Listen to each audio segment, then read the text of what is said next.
Эфирда яңалыклар вакыты, студияда Лейсан Галиева. Исәнмесез, бүгінгі шығарылышның төп темалары. Birinci indi soylauğa ник келгәннәрен аңлыйлар безнең укучылар.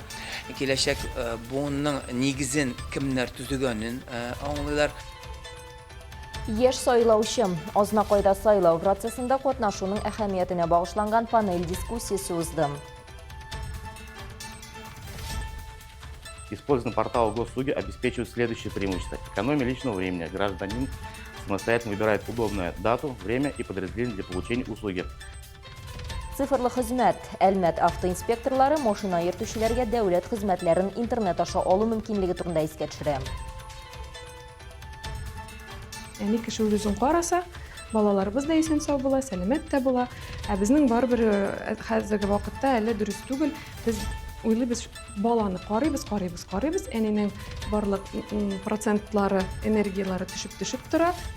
Әни сәламәтлеген. Хатын-кызларга бала тапканнан соң физик форманы һәм күңел тигезлеген кайтарырга ярдәм итәләр.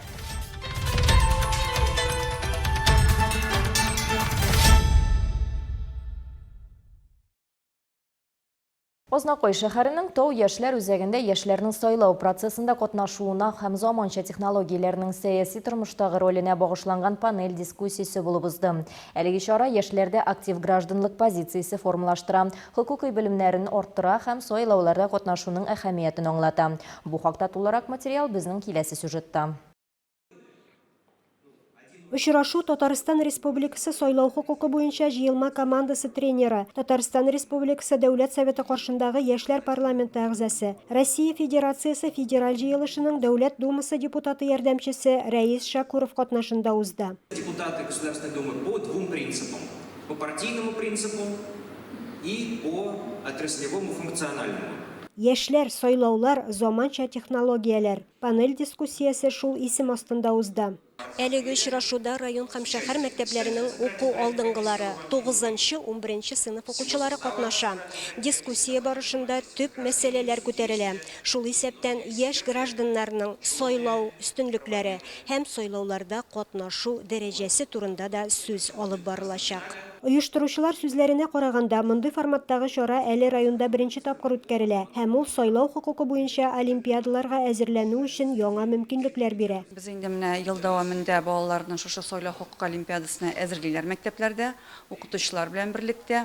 Узган уку елында 8 укучыбыз төбәк олимпиадасында сайлау хукуклары буенча җиңүче һәм призерлар булдылар. Ә инде 6нчы мәктәптән Адилә Нафикова безнең Россия күләмендә йомгаклау этабында җиңүче булып танылды.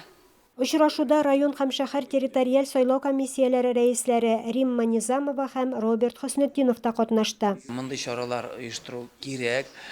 Сайлауга беренче инде сайлауга ник келгәннәрен аңлыйлар безнең укучылар. Киләчәк буынның нигезен кемнәр төзегәнен аңлыйлар. Һәрбер сайлау периоды үзенә күрә бер яңалык китерә. Хәзерге көндә сайлау барлык буын өчендә уңайлырак иттереп оештырыла. Чара барышында Россия сайлау системасының үзенчәлекләре, яшьләрнең хокукый мәдәният һәм сайлау активлыгын күтәрү мәсьәләләре, сайлауларда мәгълүмат технологияләрен куллану турында да сүз барды. Соңыннан белемнәрне ныгытуга нигезләнгән викторина үткәрелде. Илмира Шәрифуллина, Алмаз Иксанов. Яңалыклар вакыты, Луч, Әлмәт телекомпаниясы.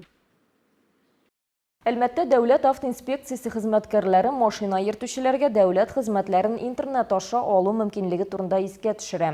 Сервис күптән эшли, ләкин тормышта барлык автомобиль хуҗалары да үз вакытларын экономияләргә ашыкмыйча чиратта торуларын дәвам итә. Цифрлы форматның өстенлекләре турында тагын бер кат искә төшерүне кирәк дип таптык. Әлмәт дәүләт автоинспекциясының теркәү имтихан бүлекчәсендә гражданнарны бердәм дәүләт хезмәтләре порталыннан актив файдаланырга чакыралар. Бу автомобиль һәм прицепларны теркәү, яңа категориялар ачылу белән машина йөртү таныклыкларын алыштыру, шулай ук транспорт конструкциясын үзгәртүгә рөхсәт рәсмиләштерү мөмкинлеге дигән сүз. Гражданам доступны следующие услуги. Регистрационные действия с мототранспортными средствами и прицепами к ним. Получение или замена водительского удостоверения, открытие новых категорий. Выдача разрешений на внесение изменений в конструкцию транспортного средства. Использование портала госуслуги обеспечивает следующее преимущество. Экономия личного времени. Гражданин самостоятельно выбирает удобную дату, время и подразделение для получения услуги, что позволяет прибыть в подразделение к назначенному часу и получить услугу без длительного ожидания в очереди. Дәүләт автоинспекциясендә хезмәтләрне электрон рәвештә алуны тиз һәм уңайлы булуын ассызыклыйлар. Онлайн-оплата государственной пошлины осуществляется через личный кабинет портала. Заявление на получение государственных услуг подается через личный кабинет единого портала после прохождения регистрации. Процесс регистрации занимает не более 15 минут. После заполнения электронного заявления необходимо выбрать удобное для посещения подразделения госавтоинспекции дату и время приема. Рәдифә Нигъманова, Олег Павлов, Яңалыклар вакыты, Луч Әлмәт телекомпаниясе. Кишәрлекләрне үзләштерү һәм тиешенчә файдаланмау җирдән файдалану өлкәсендә иң киң таралган хокук бозулар булып кала. Бу хакта Әлмәт районы Росреестр идарәсендә хәбәр итәләр. Мондый җинаятьләрне ничек ачыклыйлар һәм алар өчен нинди җәза каралган? Бу сорауларга җаваплар алдагы минутларда. Росреестр мәгълүматлары буенча узган елда җирләрне файдалану һәм саклау буенча дәүләт инспекторлары 109 меңнән артык хокук бозу очраган ачыклаган. Аларның 89%-ын гражданнар кылган. Җир кишәрлеген яисә аның өлешен үз карамагына алу, шулай ук җир кишәрлегеннән законда каралган хокуклардан башка файдалану җир законнарын иң еш бозулар булып тора. Речь идет о ситуациях, когда граждане Сүз гражданнар территорияны рәсмиләштерелгән хокуклардан башка файдалана яки билгеләнгән чикләрдән читкә чыга торган хәлләр турында бара. Практикада бу койманы күчерүдә муниципаль җирнең бер өлешен үз белдеге белән кушуда, күрше кишәрлектән файдалануда, яисә корылмаларны үз территориясеннән читтә урнаштыруда чагылырга мөмкин. Использование соседнего участка или размещение построек за пределами принадлежащей территории. Тикшерүләр планлы рәвештә, планнан тыш гражданнар мөрәҗәгатьләре прокуратура материаллары яисә мониторинг нәтиҗәләре буенча үткәрелергә мөмкин. Соңгы елларда аэрофотога төшерү һәм цифрлы системалар актив кулланыла. Җир законнарын бозуның икенче урынында җир кишәрлегеннән аның өчен билгеләнгән максатчан билгеләнештә яисә рөхсәт ителгән максат белән файдаланмау тора. Например, когда земли сельскохозяйственного назначения... Мәсәлән, файдалануның рөхсәт ителгән төрен үзгәртмичә авыл хуҗалыгы билгеләнешендәге җирләр коммерция эшчәнлеге, материаллар туплау яки капиталь төзелеш өчен файдаланылу очракларында. Моннан тыш гражданнар шулай ук шәһәр төзелеше нормаларын бозып, я мондый төзелеш тыелган кишәрлекләрдә рөхсәтсез һәм килешүләрсез объектлар төзегәндә. Шулай ук кишәрлекләрен чүпләү, аларга калдыклар салу, туфракны пычрату, рөхсәтсез җирнең уңдырышлы катламын бозу, җир законнарын бозу дип санала. А также, когда захламляет участки, размещает на них отходы, загрязняет почву, снимает плодородный слой земли без разрешения. Җир кишәрлеген үз карамагына алган өчен штраф күләме гражданнар өчен кадастр бәясенең 1%-нан 1,5%-на кадәр кимендә 5000 сум. Шул ук вакытта, әгәр кадастр бәясе билгеләнмәгән булса, гражданнар өчен штраф 5000 сумнан 10000 сумга кадәр тәшкил итәчәк. Исегезгә төшерәбез, бакча кишәрлекләрен тәртипкә китерү, чүп-чарны җыю, судан киптерү, файдалана башлау өчен 3 ел вакыт билгеләнгән. Бу срок узгач, административ җаваплылык башлана. Шулай ук җирләрнең максатчан билгеләнеше буенча файдалану өчен яраклы хәлгә китерү бурычларын үтәмәү, биналардан яки машина урыннарына хокукларын рәсмиләштермичә файдалану штрафлар белән җәзалана. Шулай ук агымдагы елның 1 мартыннан барлык категория җир кишәрлекләре хуҗалары куркыныч инвазив үсемлекләр, мәсәлән, борщевик белән көрәшергә тиеш. Физик затларга бурычларын үтәмәгән өчен штрафлар 20 меңнән 50 мең сумга кадәр тәшкил итәчәк. Асунуриева, Олег Павлов, Яңалыклар вакыты, Луч Әлмәт телекомпаниясе.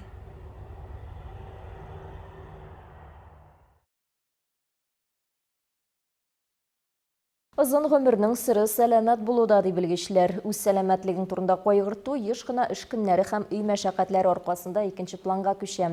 Әмма үз организмыңа читтән карауның гади һәм бушлай ысулы бар. Әлбәттә, бөтен илдәге кебек диспансеризация программасы эшли. Ел саен диярлек ул яңа мөмкинлекләр белән тулыландырыла. Мисал өчен, агымдагы елда шәһәр халкы гадәти анализлар тапшырып кына калмыйча, озын гомернең төп күрсәткечләренең берсе начар һәм яхшы холестерин балансында бәяли ала.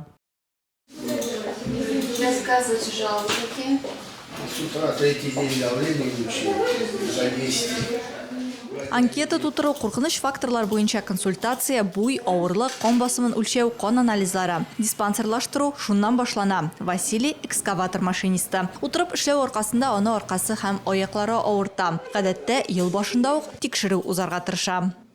Я, например, с вахты приезжаю, с 3-го, 4-го, вот, даже не жду, когда эти каникулы Новые дни проходят, чтоб не забыть, проходим. И все проходят, да. Диспансерлаштыру нәтиҗәләре буенча узган ел Татарстанлыларда 100 меңнән артык авыру һәм республикада яшәүче һәр 10нчы кешедә теге яки бу авыру үсеше куркынычлы булуы ачыкланган. Әлмәтнең 3нче номерлы шәһәр поликлиникасында 9 меңнән артык тикшерелгән кешенең 7сендә онкология барлыгы билгеле була. Пациент никадәр тикшеренү узуы беренче чиратта аның яшенә бәйле. 40 яшьтән соң диспансеризация вакытында уза торган процедуралар саны арта. Тикшеренүләргә шәклек яман шешенә скрининг, маммография һәм иратлар өчен онкоскрининг өстәлә. Кира Лазутина медицина күллияте студенты. Килеп чыгу куркынычлы факторларын ачыклау инде барлыкка килгән авыруны дәвалауга караганда җиңелрәк һәм эшсезрак ди ул. Это все нужно проходить, даже обычный осмотр кожи тоже это важно. Все, то есть полость рта и так далее. Всегда нужно, как и в детское проходила каждый раз, и сама индивидуально, потому что я сама переживаю за себя, паникую, и сейчас прохожу тоже. Как для профилактики, так и просто узнать, есть ли у меня какие-то проблемы или нет со здоровьем. Агымдагы елда гомуми медицина иминияты буенча диспансерлаштыру программасына липид профиленә бәя өстәлә. Хәзер табиб холестеринның гомуми дәрәҗәсен түгел, ә яхшы һәм начар липопротеиннар санын бәяли. Бу йөрәк кан тамырлары авырулары үсеше куркынычын түгелрәк бәяләргә, пациентка иң кулай терапия сайларга яки аны өстәмә тикшерүгә тар белгечкә җибәрергә мөмкинлек бирә. Долгие годы считалось, что причиной Узак еллар атеросклерозның сәбәбе гомуми холестерин дип саналды. Ләкин хәзер гомуми холестеринга гына түгел, әнәк менә липид профиле гомуми холестеринның составына карарга кирәклеге ачыкланды. Диспансерлаштыру вакытында бу анализны тапшырырга һәм кешедә кайсы холестеринның күбрәк булуын билгеләргә мөмкинлек бар. этот анализ и определить, что он повышено у человека. Диспансерлаштыруны эш көннәрендә генә түгел, шимбә көнне дә узарга мөмкин. Үзегез беркетелгән поликлиникада тирә чират буенча да алдан телефоннан язылып та үтеп була. Ел башыннан бирле Әлмәт районында 22 меңнән артык кеше диспансерлаштыру узган. Хатын-кыз сәламәтлеге гаилә иминлегенең нигезе. Ләкин бала дөньяга килгәч әниләре еш кына үзләрен онытып, бөтен игътибарын балага багышлый. Хатын-кызларга ресурс халатын, физик форманың һәм күңел тигезлеген кайтарган бала тапканнан соң иртә тернәкләнү проекты ярдәм итә. Укуларда без дә булып кайттык. Мышцы живота как будто затянулись. Снова вдох, вытянулись назад. Прям как будто башня за бедрами раскрывается. Берничә ел элек тренер Ольга Низамова үзе дә бала тапканнан соң авыр тергезү юлын узган. Ул вакытта аның төп остазы Айгөл Гыймадиева була. Дөрес караш һәм коллегасы аңа ярдәм иткән. Хәзер исә ул үзе әниләр өчен тренировкалар уздыра. На занятиях мы Биредә без сак рәвештә тергезәбез, оча сөягем, сын белән эшлибез, арка авыртулары бетә, хатын-кызларда энергия барлыкка килә. Алар үзләре дә күнегүләрдән соң өйдә күп эшләрне эшләп чыгарабыз дим. Без Татнефть хәйрия фондына бик рәхмәтле, чөнки алар безгә хатын-кызларны тормышның шундый мөһим чорында хупларга, тергезүне барысы өчен дә мөмкин итәргә ярдәм итте. фонду Татнефть за то, что они дали нам такую возможность поддерживать женщин в их такой важный период в их жизни и делать восстановление, грамотное восстановление доступным для всех. Проект физик реабилитацияны гына түгел, белем бирү блогында үз эченә ала. Булачак әниләр һәм яшь әниләр сәламәт әни, сәламәт бала программасы кысаларында бала имезү буенча бушлай лекцияләргә йөри. Мондый комплекслы караш хатын-кызга яңа рольдә үзен ышанычлы хис итәргә мөмкинлек бирә. Бала тугач, хатын-кыз үзен аеруча кайгыртырга тиеш. Бу дәресләрдә исә әниләр үз мускулларын яңадан тыярга өйрәнәләр, билгә төшкән авырлыкны җиңәргә тырышалар һәм дә инде сын гәүдәләрен торгызырга тырышалар.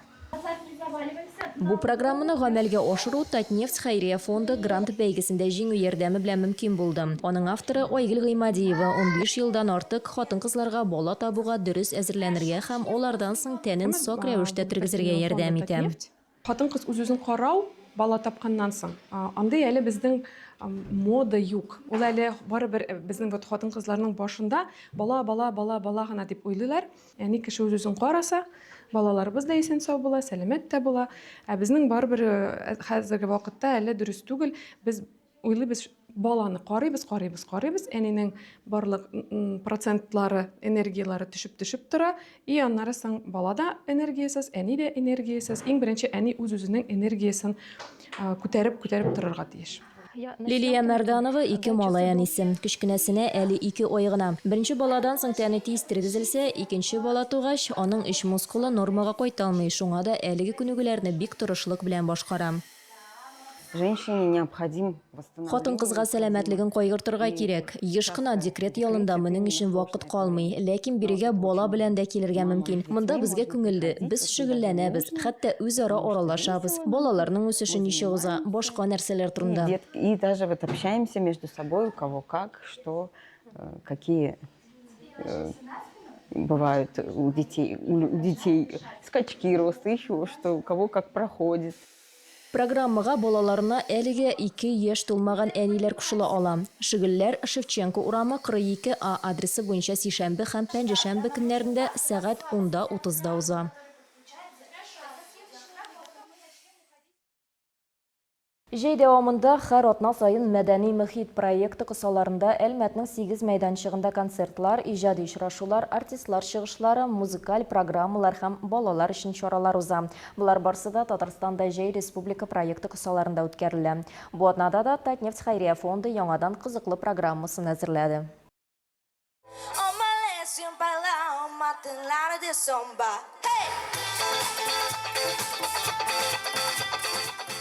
Җәйнең соңгы айы төре музыка, иҗат һәм гаилә ялы бәйрәме белән башлана. 1 августта мәдәни мөхит проекты халыкны Әлмәтнең 8 ачык мәйданчыгында гаҗәпләндерергә әзер. Бу юлы программа гадәти вакыттан иртәрәк 17:00-дә башлана. Каракүз скверында башкаланың Jazz BS Poems квартеты төре музыка белән чыгыш ясаячак. Комсомол паркында Казаннан килгән Jive триосы саксофон, баян һәм милли кубыз авазын берләштереп уникаль этно-микс программасын тәкъдим итәчәк. Эстрада программасы да якты булырга ошаган. Драма театры артындагы фонтан янында республиканың атказанган артисты Рафаэль Якупов үз таланты белән уртаклашачак. Иске Әлмәт мәдәният сарае каршындагы мәйданда Страна поющего соловья фестивале лауреатлары Айнур Галләмов, Сәрия Мәрданова һәм Инсаф Гыйззәтов тавышлары яңгыраячак. Сәламәтлек паркында гитарага Лениногорск җырчысы Александр Цыганов үз җырларын бүләк итәчәк. Сусаклагыч яр буенда Әлмәт үзәге солистлары бәйрәм программасы белән чыгыш ясаячак. Көнбатыш капкаларында кул эшләре сөючеләр өчен иҗади мастер-класс узачак. Яшьлек скверында иң кечкенә әлмәтлеләрне күңелле балалар аниматорлары командасы көтә.